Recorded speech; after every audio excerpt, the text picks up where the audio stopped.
Muito bem, amigos, estamos com alguns probleminhas de internet aqui, mas nós vamos fazer o nosso programa, tá bom? Talvez eu não possa passar a vinheta, alguns slides, mas o que importa é que a gente está conectado. E o nosso programa de hoje, 7 de dezembro, 6 de dezembro, sexta-feira, numa tarde de muito calor, né?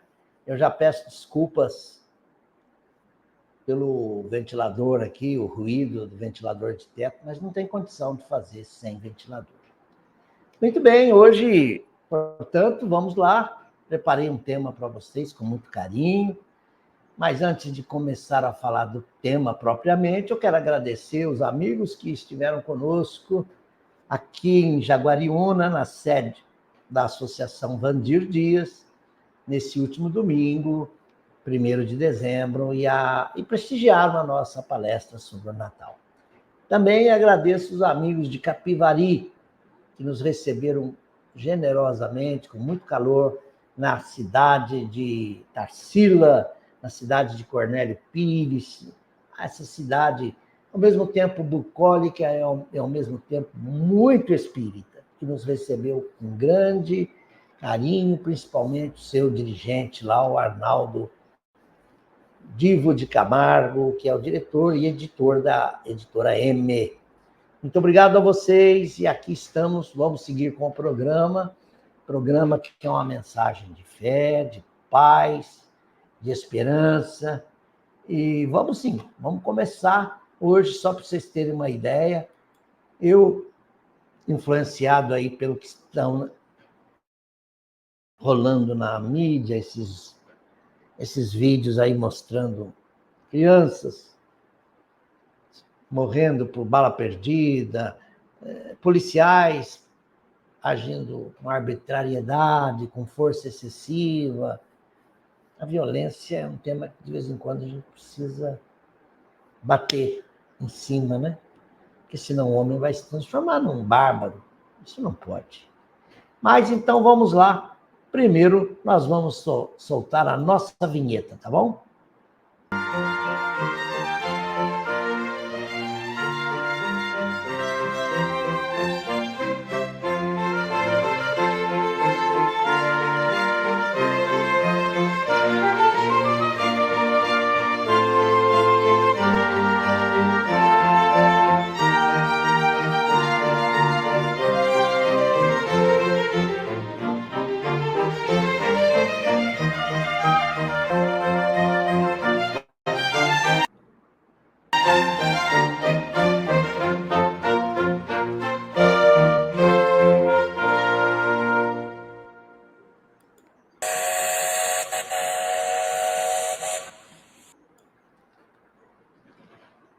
Muito bem, vamos lá então, hoje com o tema Bem-aventurados os brandos e os pacíficos, né? Bem-aventurados os brandos, porque herdarão a terra. Bem-aventurados os pacíficos, porque verão a Deus, ou serão chamados filhos de Deus. Isso está no Sermão do Monte de Jesus. Meus amigos, meus irmãos, eu também tenho algumas surpresas aí para o final, tá bom? Mas vamos começar com o primeiro slide, vamos? Vamos ampliá-lo aqui para a gente ler juntos. Essa passagem aí do Evangelho, segundo o Espiritismo, em que Jesus, subindo o monte, Garizim, dizem que ali havia uma acústica natural. Jesus podia falar e a voz ecoava. Claro, Jesus falando, imagine só, né? A força da sua voz. E eu, antes, quero ler com vocês aqui, mas eu tenho que tirar esse banner que está atrapalhando. Agora sim. Bem-aventurados os que são brandos, porque possuirão a terra. Está em Mateus, capítulo 5. E também em Mateus, capítulo 5, bem-aventurados os pacíficos, porque serão chamados filhos de Deus. E ainda, logo na abertura do capítulo, Kardec inseriu essas 3 passagens do Novo Testamento. Sabeis o que foi dito aos antigos: não matareis, e quem quer que mate merecerá a condenação pelo juízo. Eu, porém, vos digo que quem quer que se puser em cólera contra seu irmão merecerá condenação. Que aquele que disser a seu irmão, raca, esse era o costume, cuspia e virava o rosto, merecerá condenação no conselho. O conselho seria um tribunal ainda mais elevado. E aquele que lhe disser, és louco, merecerá condenação no fogo do inferno. Nossa, a gente chama as pessoas de louco. Ô, seu doido varrido, tá louco. Esse daí tá, ruim da cuca. Claro, a gente tem que também levar em conta a carga das palavras que nós usamos. Vamos ver o que vem mais. Logo após essas 3 citações, o próprio Allan Kardec discorre sobre a benevolência, dizendo que a benevolência para com seus semelhantes, fruto do amor ao próximo, produz a afabilidade e a doçura, que lhes são as formas de manifestar-se. Entretanto, nem sempre há que fiar nas aparências. Existe aquela educação que segue as etiquetas do mundo, as convenções.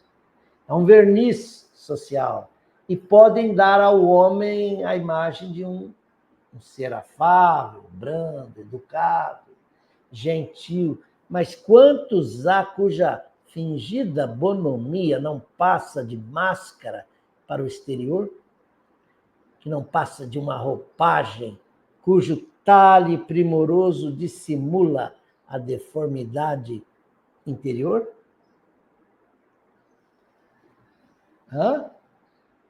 Vamos assim agora. O mundo está cheio dessas criaturas que têm nos lábios o sorriso e no coração o veneno, que são brandas, desde que nada se lhe oponha, se lhes agaste, né? Isso que está escrito, mas que mordem à menor contrariedade, cuja língua de ouro, quando falam pela frente, se transmuda em dardo peçonhento quando estão por detrás. Esse é Kardec falando. De fato.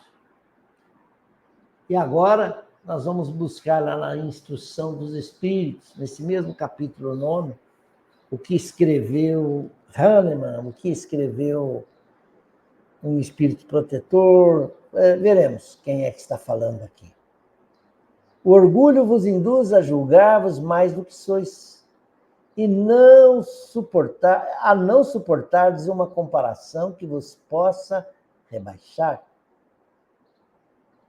E quando isso acontece, entregai-vos à cólera. Pesquisai a origem desses acessos de demência passageira que os assemelham ao bruto, fazendo-vos perder o sangue frio e a razão. Pesquisai e quase sempre deparareis com o orgulho ferido, que é o que faz, ou que vos faz repelir, coléricos, os mais ponderados conselhos, senão o orgulho ferido por uma contradição? Dá para entender a linguagem kardeciana? Dá, né? É formal, usa aí o vós aqui, muito capricho, mas nós entendemos. Há criaturas que são assim, muito controladas, enquanto tudo lhe sorri. Mas, uma vez contrariado, ele pode não esbravejar, mas ele já fecha o semblante, como ousa dizer isso?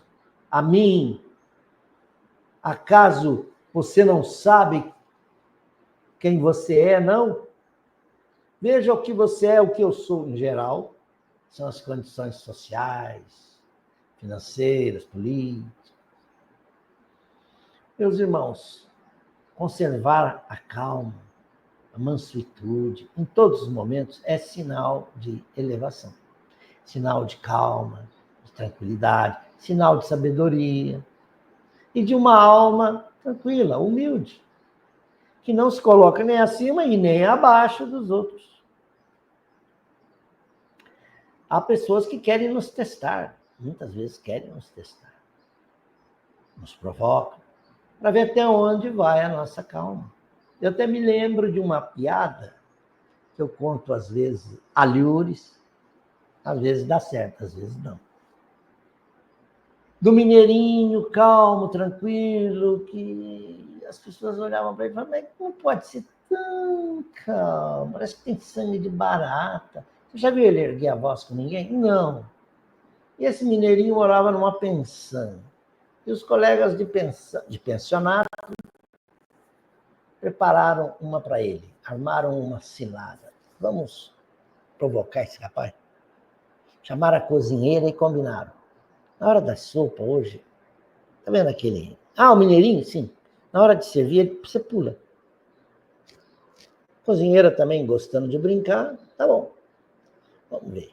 Aí começaram. Chegou a hora do sopão, a cozinheira vem com o caldeirão e com os pratos tal, e pá. As pessoas vão servindo, o outro estendeu o prato. Chegou no mineirinho, ela pulou. O mineirinho ficou com o prato. Todo mundo ficou vendo a reação dele. Ele ficou com o prato. Ela serviu o outro. Deu a volta, serviu todos da mesa e ele falou, senhora, por favor. Cozinheira. Bem, eu já te servi. Ele falou, é que eu queria repetir, estava tão boa. Esse é um mineirinho bom, mineirinho calmo. Será que nós teríamos a mesma calma, hein? Nós estamos vendo aí que as brigas de trânsito, por muito pouco, acabam em morte. Nós vemos aí no futebol cada reação. Que é como se fosse assim uma faísca que vai contaminando da plateia, da torcida ao jogador, do jogador à comissão técnica.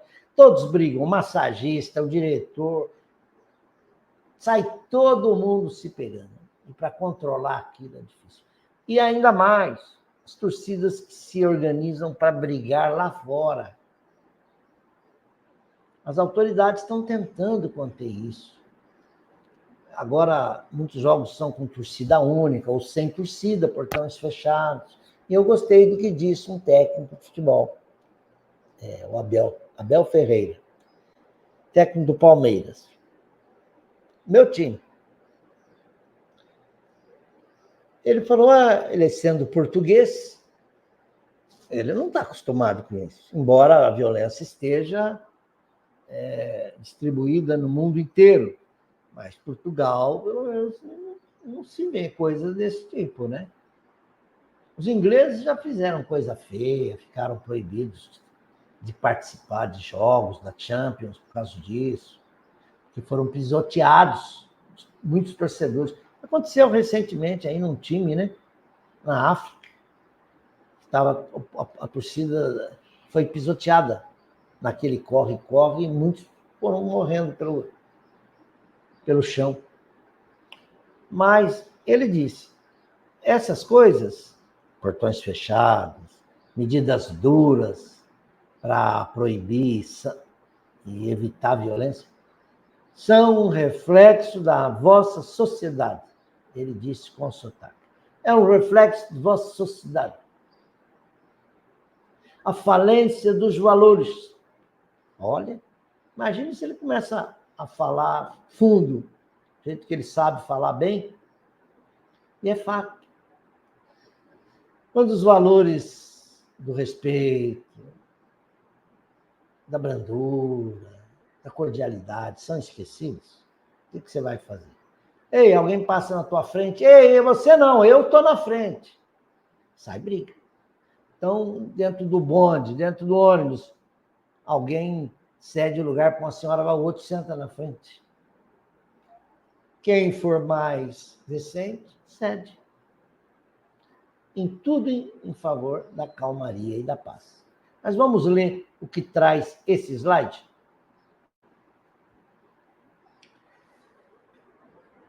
É um espírito protetor de Bordeaux, 1863. O anterior era Lázaro, né? Se ponderasse que a cólera a nada remedeia, que ele altera a saúde, inclusive, e compromete até a vida, reconheceria ser ele próprio a sua primeira vítima. O indivíduo colérico está fazendo mal primeiro a ele mesmo. Ele despeja um pouco mais do ácido, da bile, né?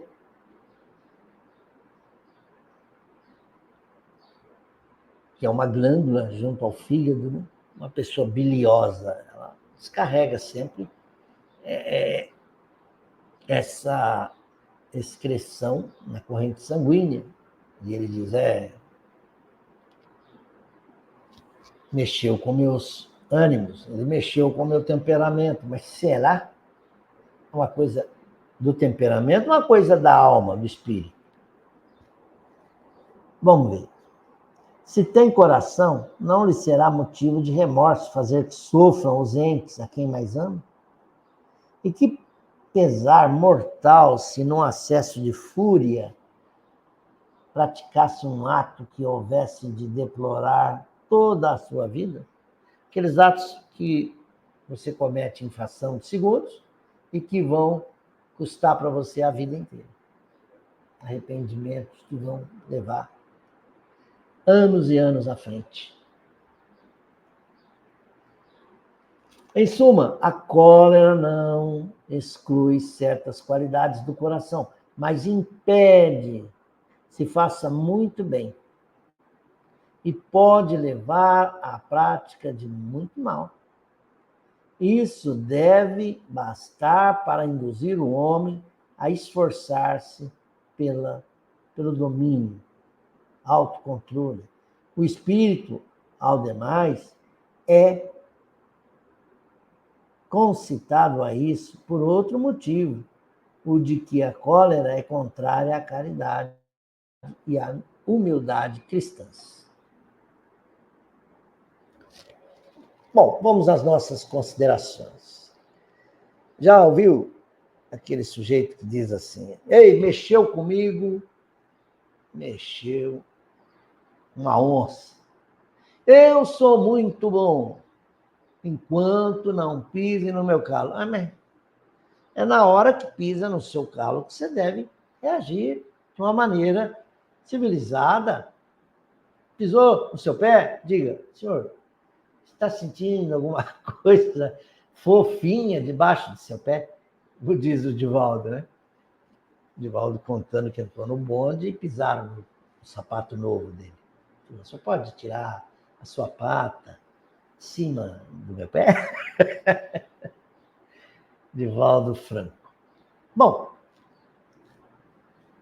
ou aquele que diz assim, olha, eu tenho sangue de espanhol, hein? Ah, sangue latino é diferente dos outros? Não tem nada a ver. Desculpa, não é no temperamento, é aqui.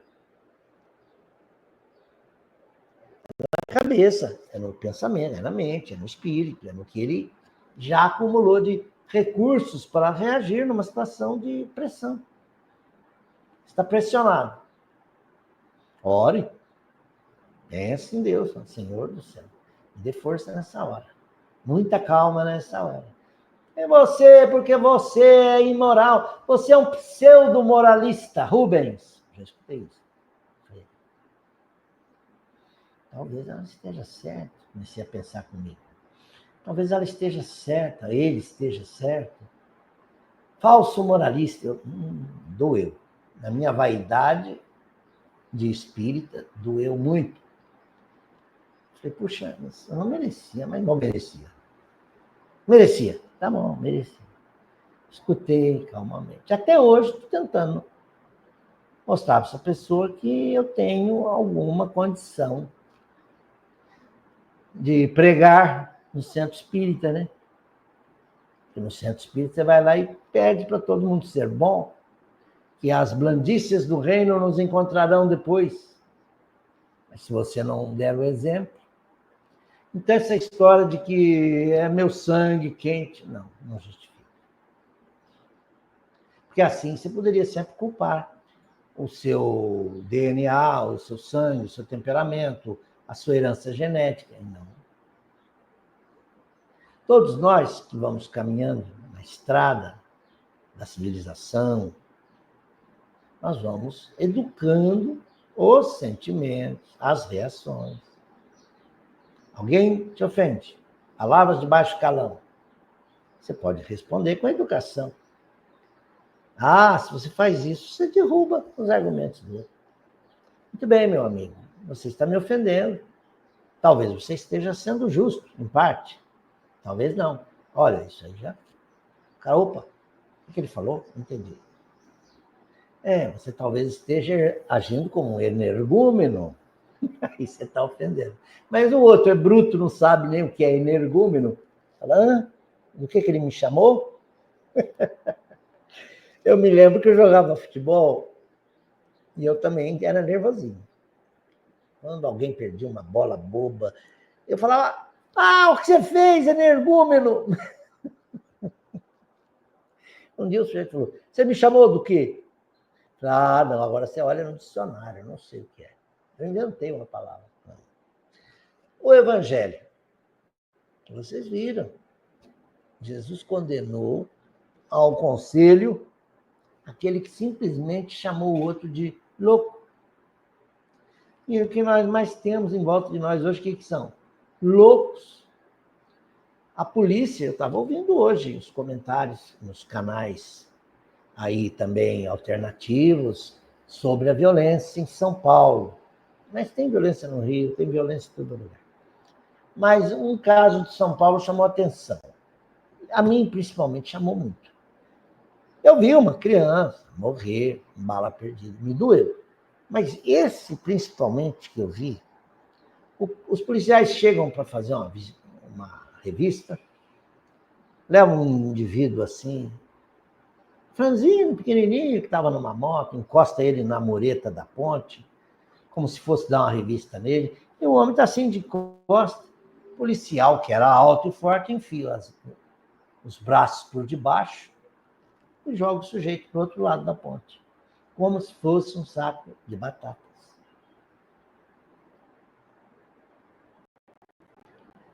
Eu vi aquilo, falei, meu Deus, hoje eu sei que o rapaz sobreviveu. Mas a polícia também não deixou socorrer o rapaz que tinha caído num ribeirãozinho, daqueles de água rasa, cheio de pedras, na zona sul de São Paulo, de águas poluídas.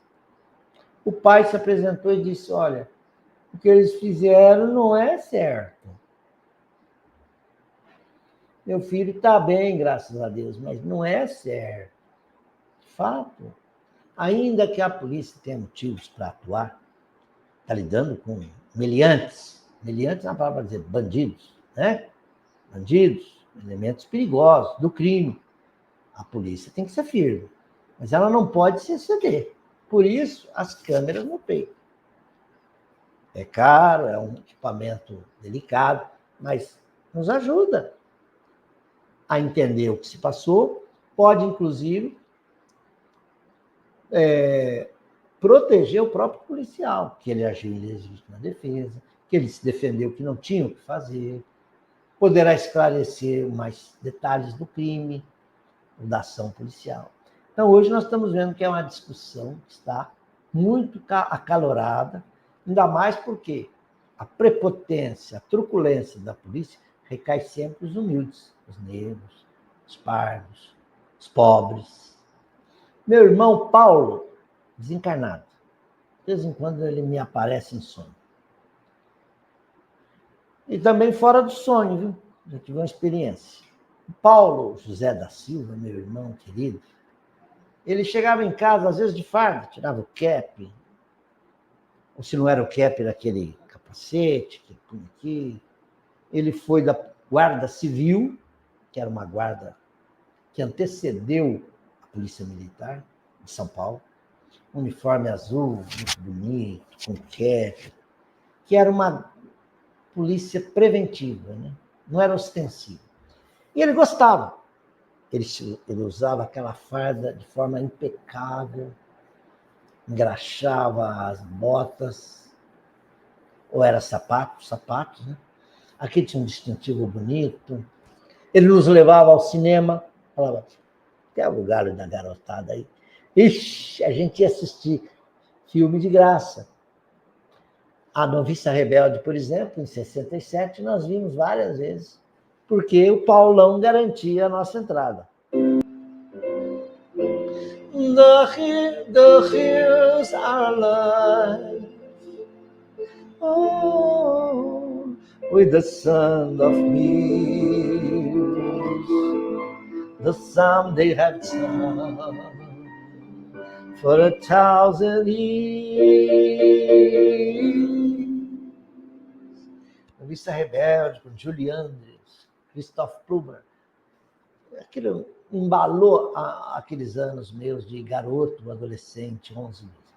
E o Paulo, até que um belo dia chegou em casa, agora nós vamos unir as duas forças, a Guarda Civil com a Polícia, a Força Pública de São Paulo.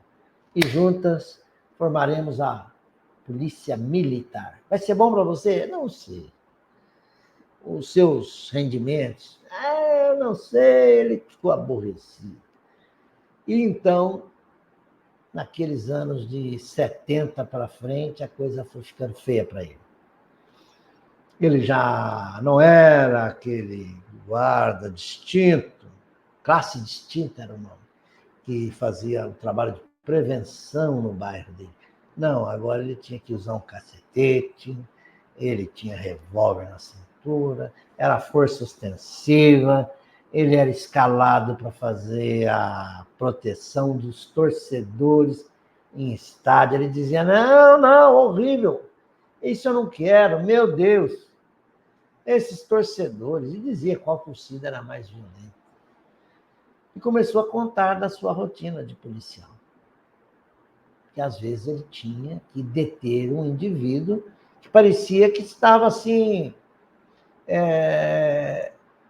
com a sua força triplicada, talvez por conta de alguma droga, que 2, 3, 4 policiais não conseguiam segurar.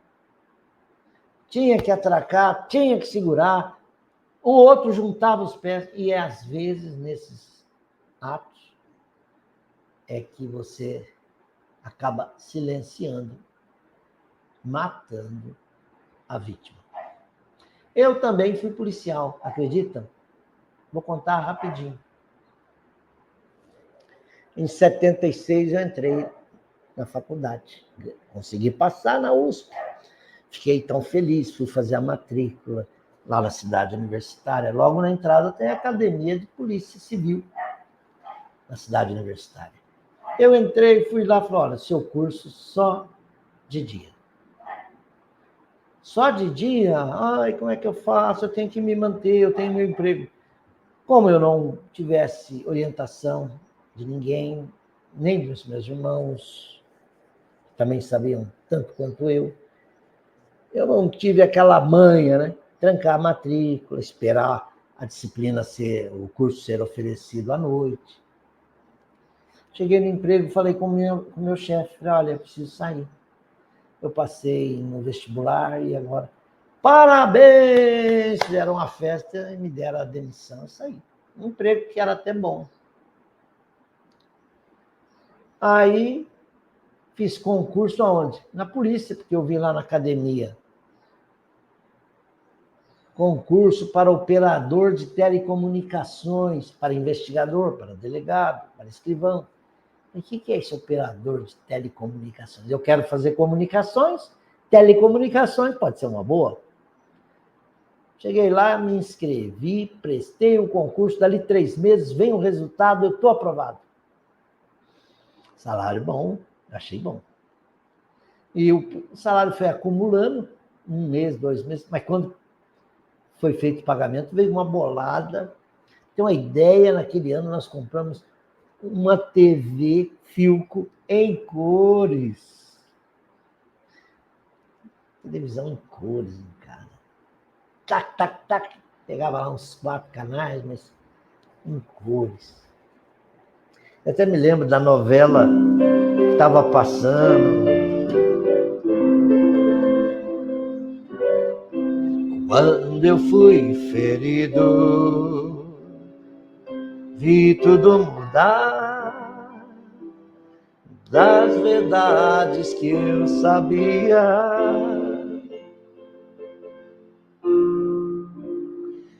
Guilherme Arantes cantando, e eu falava... Mas o trabalho, meus amigos, na polícia, foi no 3º DP da capital.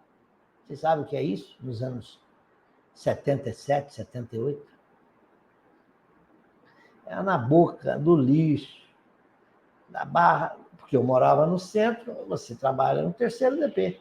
Não, eu queria ir para a Vila Brasilândia. Não, é 3º DP. 3º DP tinha acontecido de tudo. E a minha sala não era nenhuma sala, era um telex, uma máquina de telex preta, e um rádio Motorola para eu falar com as viaturas. Telex era uma máquina. Hoje muito obsoleta, mas na época era algo de bom. Você pegava uma fita perfurada com os dados que você gravou, você punha lá num preguinho, você mandava mensagem para outra unidade. E dizia, olha, estamos aqui, a ficha de fulano, ele tem tais passagens. Esse era o trabalho de telecomunicações. Mas trabalha um dia de dia, um dia à noite, descansa 2. Ou, às vezes, descansava 3, mas um dia você joga fora, porque um dia é só para recuperar a noite anterior. E eu ali experimentei, há quem diga experienciei, eu não gosto da palavra, coisas muito tristes. Tive contato com criminosos famosos, Chico Picadinho, e outros que eu nem vou citar. Aí eu já estava no 4º DP, Lindomar Castilho, Mata, Eliane de Gramont. Olha, mas no 3º DP eu vi uma cena. Os policiais trazem lá um indivíduo, o indivíduo estava ligado nos 220, porque ninguém segurava ele. Nem eu consegui. Eu fui ajudar, tentei pôr a mão no sujeito, o sujeito jogava o policial para lá, o outro para lá, e os policiais não controlavam ele. Os policiais davam chutes fortes nas costelas do indivíduo, tentavam segurá-lo e nada. Eu me lembro que eu fiquei impressionado. Nossa! Me lembro também de uma vez que o delegado pediu uma pizza, era de noite. O investigador falou, Ruboca, vamos lá? Ruboca era eu. Vamos buscar uma pizza, legal. Entrei na viatura, batemos a porta, dali a pouco, atenção, viatura tal, era nossa. Um carro aí da marca Volks, tipo Passat, placas Delta Tango Xadrez 3760, numeral, 3 elementos, cabelos carapinhas, aquela coisa. E eu, o investigador, o restaurante era para cá, ele já virou para lá. Falei, o que vai acontecer aí agora? Falou, abaixa. Olha, eu abaixei. Veio outra de lá, veio a sirene tocou. A coisa passou, nós voltamos para a delegacia, tinha um esfaqueado, porque se atracou com o meliante. Eu fiquei 5 anos na Polícia Civil. Do 3º DP fui para o 4º DP para o 6º, que tinha um presídio feminino junto. Isso me permitiu estudar, me formar, e quando chegamos nos anos 80, 81, eu já entrei de licença não remunerada nesse trabalho da segurança pública e fui trabalhar no Estadão e segui minha carreira de jornalista. Depois de 2 anos voltei lá e pedi baixa. Então o que eu vi? É um submundo terrível. É preciso inteligência e também treinamento um policial que não tenha um bom preparo psicotécnico, psicológico. Ele encontra o bandido, ele atira antes de qualquer coisa. Ele está com medo, ele está tenso. Mas ele tem os seus colegas, tem a proteção. Ele precisa ser treinado. Ele está servindo a sociedade, mas ele não é um instrumento de opressão de ninguém. Ele vai evitar males maiores, ele vai conter o indivíduo. Ele usará até gás de pimenta, se for preciso, ele usará o escudo, usará algemas, mas o choque elétrico, mas ele não pode chegar num frágil que não opôs nenhuma reação e joga a ponte para baixo. Meus amigos, não é bem um tema do A Vida Continua, mas a gente precisava tocar nessas feridas, né? Agora sim, para a gente terminar aqui a nossa conversa, eu quero lembrar que Divaldo Franco, nós citamos ele aqui hoje, ele está em casa, se recuperando das sessões de radioterapia e quimioterapia. A última vez que eu soube do boletim dele foi através do programa da Mansão do Caminho, conversando sobre o espiritismo. O Mário Sérgio, que é o presidente da mansão, né? Diretor da mansão, ele disse que esteve com o Divaldo está em casa, está muito lúcido e tranquilo, se medicando, tranquilo. Ele até disse, olha, ainda não chegou a hora, ainda vou longe ainda. Nós vamos até os 100 anos com vocês. Deus permita. O que eu quero dizer é que oremos por ele, a fim de que a dor, o tratamento não lhe seja tão doloroso e que ele seja bem assistido pelos espíritos. Minha esposa diz, ele já é bem assistido, para que orar? Ora, justamente por isso, não só porque ele é bem assistido, mas também porque nós o amamos, não é? Divaldo até compus música para ele. Então, meus amigos, sim, enviemos aqui mentalmente, ou através de um WhatsApp, um e-mail, que ele não vai ler agora, mas depois ele lê. Dizendo, Divaldo, esteja bem, recupere-se logo, queremos ouvir suas belas palestras e os seus ensinamentos. Mas, se tiver que ir também, que vá bem, viu? Que vá, assim, bem de leve. E depois do Divaldo, nós vamos passar aqui para vocês mais um capítulo da série O Carpinteiro de Nazaré. Tá bom? Divaldo Franco com vocês.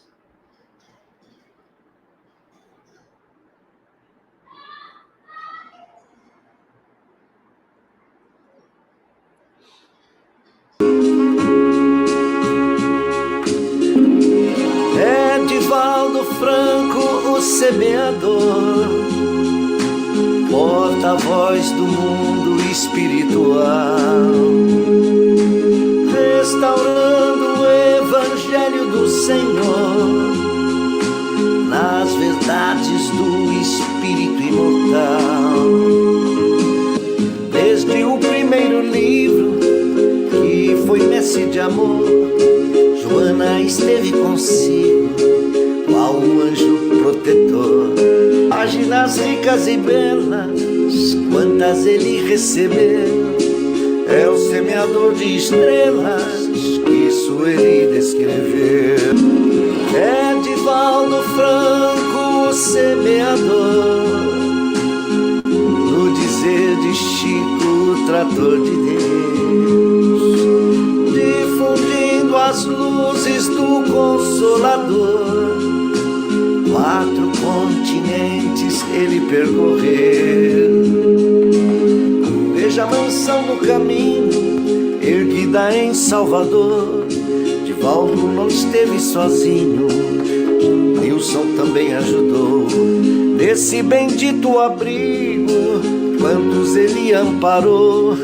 Daquele pobre mendigo, suas feridas lavou. É Divaldo Franco, o semeador, porta-voz do mundo espiritual, restaurando o Evangelho do Senhor nas verdades do Espírito imortal.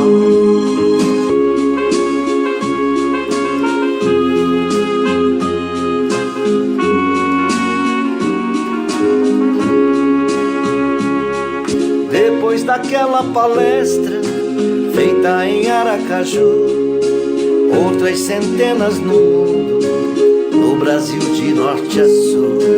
Títulos, 1000 honrarias, ele sempre transferiu. A nossa querida doutrina, que tanto amou e serviu. É Divaldo Franco, o semeador, porta-voz do mundo espiritual, restaurando o Evangelho do Senhor nas verdades do Espírito imortal.